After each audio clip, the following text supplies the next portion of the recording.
अस्सलाम वालेकुम लिसनर्स। उम्मीद करता हूँ आप लोग दुनिया में जहाँ भी मौजूद हैं खैरियत से हैं और आपकी ज़िंदगी बेहतर गुजर रही है। इसी तरह खुश रहें, आबाद रहें और अगर हो सके तो मुझे यानी सैयद उमैर अली को, मेरी फ़ैमिली को दुआओं में याद रखें कि अल्लाह ताला हमारे तमाम कामों में आसानियाँ फ़रमाए, हम सबको सेहत दे, ज़िंदगी और हमारी जो भी मुश्किलात हैं उनको दूर फरमाए।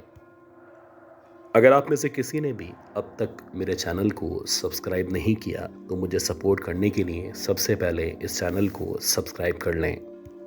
गाइस, अक्सर ऐसा होता है कि मैं नॉर्थ नाज़िमाबाद के बारे में आप लोगों के साथ बहुत सारे किस्से, बहुत सारी कहानियाँ शेयर किया करता हूँ।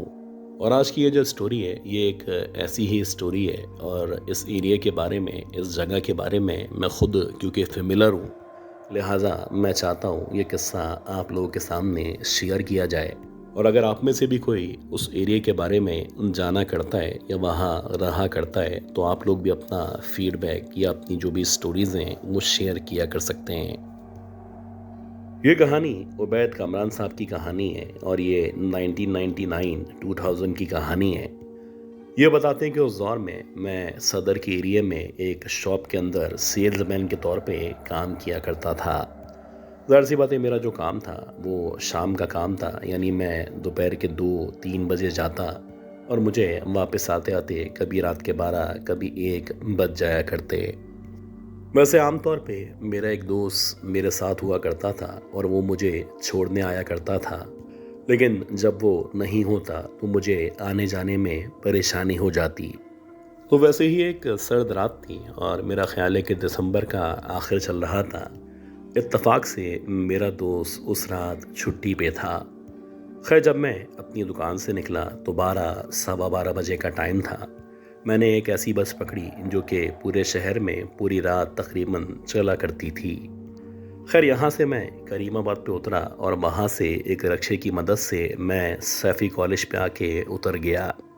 बात ये थी कि जो रिक्शे वाला था इसने पहले ही तय कर लिया था कि ये आगे की तरफ जाएगा और इसके लिए मुमकिन नहीं है कि सैफ़ी कॉलेज से ये मुझे हैदरी की तरफ या हैदरी पे छोड़ सके। अब जो लोग वहाँ के रहने वाले हैं उनको पता होगा कि सैफ़ी कॉलेज के बिल्कुल बराबर में जो प्लॉट मौजूद है जो कि अब शायद तामीर हो चुका है। अगर आप कुछ अरसे पहले की भी बात करें तो यहाँ पे झाड़ियाँ ही झाड़ियाँ मौजूद थीं और जब आप यहाँ से गुज़रा करते थे तो बहुत ही खौफनाक मंज़र आपका मुंतज़िर हुआ करता था। अब ये जो रास्ता था, इस रास्ते से जहाँ पे नाला टूटा हुआ था, रोड टूटे-फूटे थे, इस रोड से मुझे गुज़र के हैदरी की तरफ जाना था। और उस दौर में क्योंकि लॉ एंड ऑर्डर का भी मसला था, तो लोग आम तौर पे इस रोड से गुज़रने से परहेज़ किया करते थे। मेरे पास मुश्किल से 400-500 रुपये मौजूद थे। अगर कोई मुझे लूटने आता, तो उल्टा वो मुझे कुछ न कुछ दे के जाता। खैर, मैंने सीधा हैदरी की तरफ बढ़ना शुरू किया। अब जैसे ही मैंने सैफ़ी कॉलेज के रास्ते से हैदरी की तरफ जाना शुरू किया तो शुरू में बड़ा सुकून था, लेकिन जैसे ही ये सैफ़ी कॉलेज ख़त्म हुआ और इसके ख़त्म होने के बाद ये जो ग्रीनरी मौजूद थी ये वाला हिस्सा शुरू हुआ, तो यहाँ पे मुझे निस्बतन ज़्यादा सर्दी का एहसास होने लगा। ऐसा लग रहा था जैसे देखते ही देखते एकदम से सर्दी बहुत ज़्यादा बढ़ चुकी है। अच्छा, एक तो वैसे भी यहाँ पे झाड़ियाँ मौजूद थीं, तो मुझे कीड़ों की, जुगनू वगैरह की या इस तरह के जो भी झिंगर वगैरह होते हैं उनकी आवाज़ें अपने कानों में सुनाई दे रही थीं। इसी दौरानिए में चलते चलते मुझे एकदम से एहसास हुआ कि जैसे जैसे मैं कदम रख रहा हूँ मेरे साथ साथ मुझे कोई फॉलो कर रहा है और जैसे ही मैं ज़मीन पे कदम रखता हूँ मेरे साथ कोई और भी है जो कदम रखा करता है। ये जो कदम रखने की आवाज़ थी ये इतनी वाज़े आवाज़ थी कि इस आवाज़ का इनकार करना या इसको ना मानना तकरीबन नामुमकिन था। खैर, मैंने चलते चलते जब पीछे पलट के देखा तो बाकायदा आवाज़ तो महसूस हो रही थी लेकिन कोई भी मौजूद नहीं था। अब मैंने रुक के दोबारा से पीछे देखा तो जैसे ही मैं रुका तो पीछे जो कदमों की आवाज़ थी वो भी रुकती हुई महसूस हुई और ऐसा लगा जैसे मेरे साथ साथ जो भी मुझे फॉलो कर रहा था उसने भी अपने कदमों को एकदम से रोक दिया है। अब मुझे थोड़ा अजीब सा महसूस हुआ। मैंने फिर से आगे की तरफ बढ़ना शुरू किया और आप यकीन करें कि अब की बार जब मैं आगे बढ़ रहा था तो अब कदमों की वाज़ेह आवाज़ न सिर्फ मेरे कानों में सुनाई दे रही थी, बल्कि अब ऐसा लग रहा था कि कदमों की आवाज़ के साथ साथ किसी ने हंसना या कहका लगाना शुरू कर दिया है। जो भी मुझे फॉलो कर रहा था शायद मेरी बेबसी का मजाक उड़ा रहा था, या फिर उसको अंदाज़ा हो चुका था कि मैंने डरना शुरू कर दिया है। इसी दौरानिए में मुझे ऐसा भी लगा जैसे जो भी मेरे पीछे चल रहा है या मेरी बेबसी का मजाक उड़ा रहा है, उसके साथ कोई चीज़ भी मौजूद है जिसको वो ज़मीन के साथ घसीटता हुआ आगे बढ़ रहा है। यानी कोई बोरी, कोई सामान, कोई इस तरह की चीज़ उसके पास मौजूद थी कि जिसको बाकायदा ज़मीन से रगड़ा खा के खींचा जा रहा था, और ज़मीन से रगड़ने की वजह से उसकी आवाज़ मेरे कानों में वाज़े तौर पे सुनाई दे रही थी। इसी दौरानिए में किसी ने बाकायदा मेरा नाम लेके मुझे पुकारा। ये एक ज़नाना आवाज़ थी और ये बड़ी जानी पहचानी आवाज़ थी। हालांकि मुझे पता था कि मुझे पीछे नहीं देखना चाहिए, लेकिन अल्लाह जाने मेरे दिमाग में क्या आया कि मैंने एकदम से पलट के पीछे उस औरत को देखना चाहा जो मुझे मेरा नाम लेके मुखातिब कर रही थी। खैर, जैसे ही पलट के मैंने अब की बार पीछे देखा तो एक औरत जो कि 6 या 7 फीट के दरमियान लंबी होगी, जिसने सफ़ेद कलर का अजीब सा गंदा सा लिबास पहन रखा था। उसके जो बाल थे बहुत ही गंदे, बहुत ही घुंघरियाले टाइप के बाल थे, और इस कदर बड़े बाल थे कि बाकायदा उसकी कमर से नीचे तक महसूस हो रहे थे। एक अजीब सा खौफनाक सा उसका चेहरा था। ऐसा लग रहा था उसके चेहरे पे बेतहाशा ज़ख्म या इस तरह की चीज़ें मौजूद हैं, और इस चेहरे के ऊपर उसकी जो आँखें थीं, ऐसा लग रहा था उन आँखों से लाल रोशनी निकलती हुई महसूस हो रही है। ये औरत अजीब से अंदाज में मेरे पीछे खड़ी हुई मुझे देख के मुस्कुरा रही थी, और आप यकीन करें कि जिस तरह शैतानी अंदाज में वो मुस्कुरा रही थी, या जितना खौफनाक चेहरा उस औरत का था, तो मुझे ऐसा लग रहा था आहिस्ता आहिस्ता करके मेरा दिल बंद होना शुरू हो चुका है। खैर, अल्लाह जानता है कि मैंने जैसे तैसे खुद को संभाला। मैं पलटा, और पलटते ही मैंने बहुत ही तेज़ रफ्तारी के साथ हैदरी वाले रोड की तरफ भागना शुरू कर दिया। अब मुझे बाकायदा उसके हंसने की आवाज़ अपने कानों में महसूस हो रही थी, और ऐसा लग रहा था उसने मुझे फॉलो करना शुरू कर दिया है। लेकिन अल्लाह का शुक्र है कि जैसे ही मैं हैदरी के करीब पहुंचा तो मैंने जब पलट के पीछे देखा तो वो मेरे पीछे मौजूद नहीं थी। अल्लाह अल्लाह करके जब मैं घर पहुंचा तो मुझे 103 104 बुखार हो चुका था, और इस वाक़े के तकरीबन आप कह सकते हैं कि 10 से 12 दिन तक मैं शदीद बीमार रहा, और उसके बाद से मैंने अकेले इस रोड से आने जाने से तौबा कर ली थी।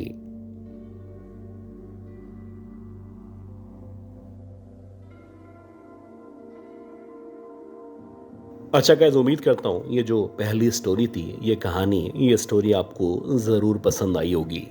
अब हम चलते हैं आज की दूसरी बहुत ही खौफनाक कहानी की तरफ, और मैं उम्मीद करता हूँ कि आपने अब तक इस ऑडियो को, इस वीडियो को लाइक ज़रूर कर दिया होगा।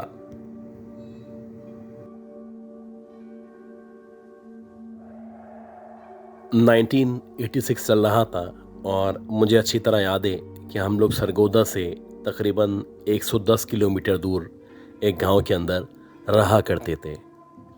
ऑल्दो जो हमारी फाइनेंशियल पोजीशन थी वो इतनी ज़्यादा अच्छी नहीं थी, लेकिन फिर भी जो मेरे फादर थे उन्होंने 1974 का जो करोला का मॉडल था, जो कि सिल्वर या ग्रे कलर में हुआ करता था, वो रखा हुआ था।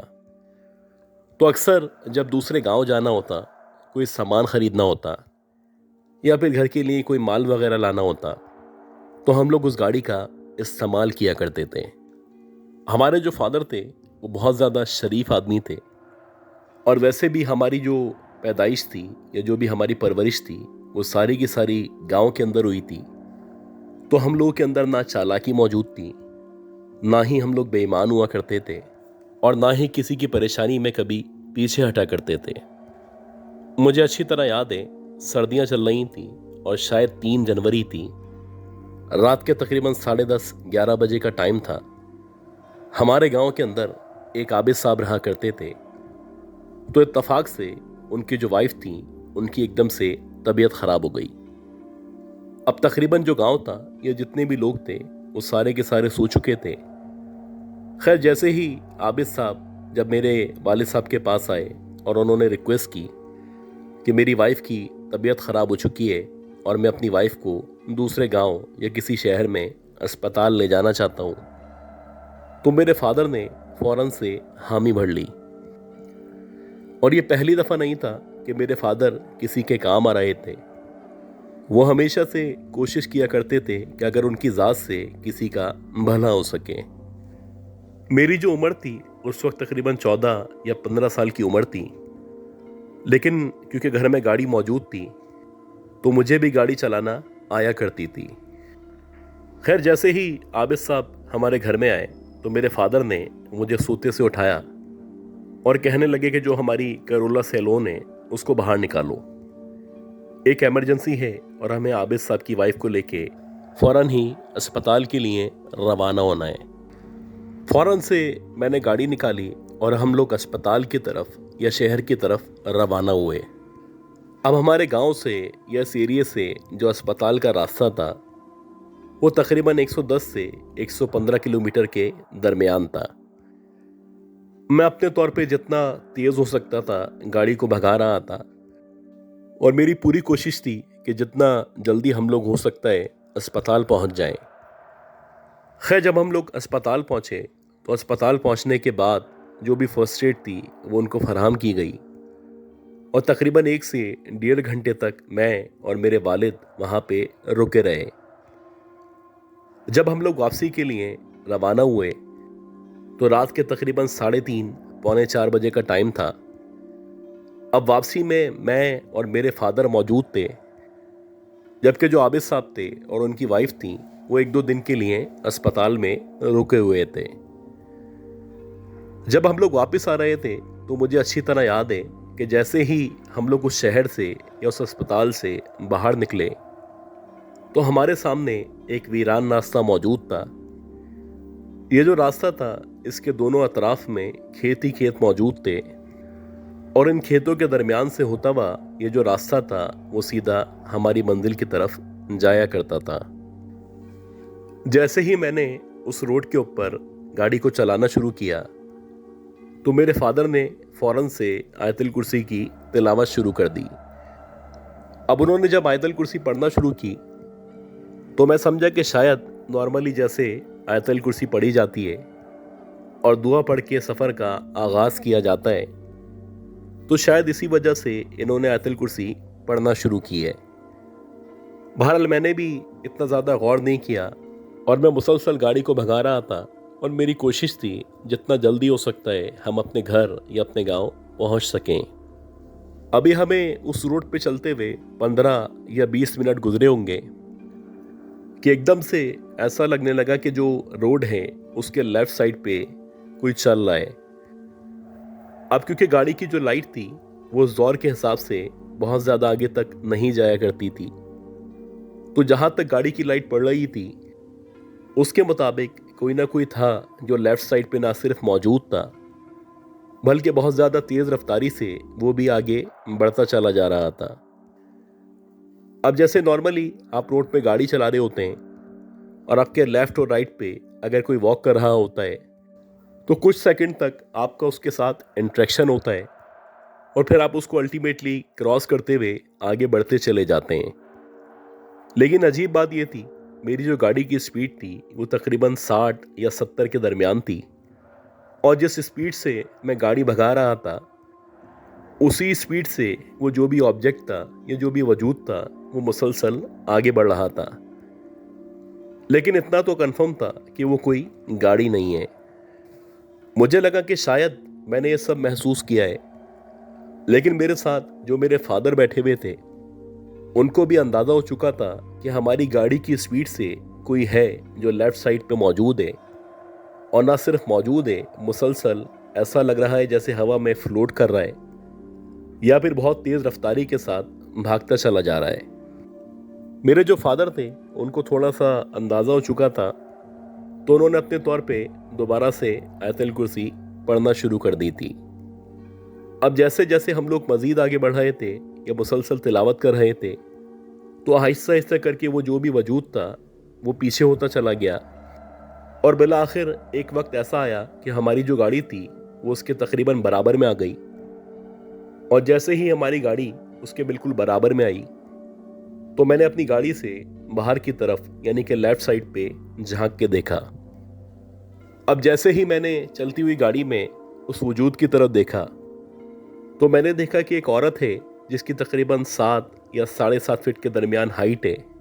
उसने सफ़ेद कलर का अबाया नुमा कोई चीज़ पहन रखी है और बज़ाहिर ऐसा लग रहा है जैसे वो ज़मीन से तकरीबन 1 फीट ऊपर है, और ना सिर्फ ऊपर है बल्कि वो हवा में फ्लोट कर रही है। अब मैंने जब उस औरत को उड़ते हुए देखा और उसके ऊपर मज़ीद गौर किया, तो उसके जो बाल थे वो इस कदर लंबे बाल थे कि वो बाकायदा हवा में लहरा रहे थे और ऐसा लग रहा था जैसे उसके चेहरे पे ना ही आंखें मौजूद हैं और ना ही कोई नाक मौजूद है। आप कह सकते हैं कि उसका चेहरा तो मौजूद था, लेकिन उसके कोई फेशियल एक्सप्रेशन नहीं थे। अब जैसे ही मैंने उसके ऊपर नज़र डाली, तो मेरे फादर को अंदाज़ा हो चुका था और वो भी उस तरफ ही देख रहे थे। तो कहने लगे, इसको नहीं देखो, आगे देखो और गाड़ी को भगाते चले जाओ। अब जैसे ही उन्होंने इस तरह से कहा, तो मैंने भी वैसे ही किया कि बजाय इसके कि मैं उस औरत को मज़ीद देखता या उसको देखते देखते अपनी गाड़ी को किसी दरख्त में या किसी कच्चे रास्ते में जाके मार देता, मैंने आगे की तरफ ना सिर्फ देखना शुरू किया बल्कि मैंने भी मुसलसल आयतल कुर्सी की तिलावत शुरू कर दी।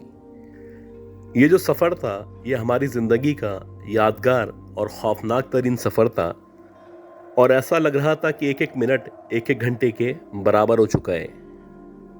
काफ़ी देर तक खेतों के दरमियान हम दोनों को महसूस होता रहा कि जैसे कि वो जो औरत है मुसलसल हमारे साथ हवा में उड़ती हुई हमारी गाड़ी के बिल्कुल बराबर में चल रही है। खैर, जैसे तैसे जब हम लोग अपने गांव पहुंचे तो फजर की अजान हो चुकी थी और मुझे और मेरे फादर को 102-103 बुखार हो चुका था। घर पहुंचते ही हम लोगों ने नमाज अदा की और जो मेरी मदर थी उन्होंने हम दोनों पे मुसलसल दम दुरूद शुरू कर दिया। तकरीबन 8 से 10 दिन तक मैं और मेरे फादर न सिर्फ बीमार रहे बल्कि हमें उस औरत की मौजूदगी का एहसास हुआ करता था।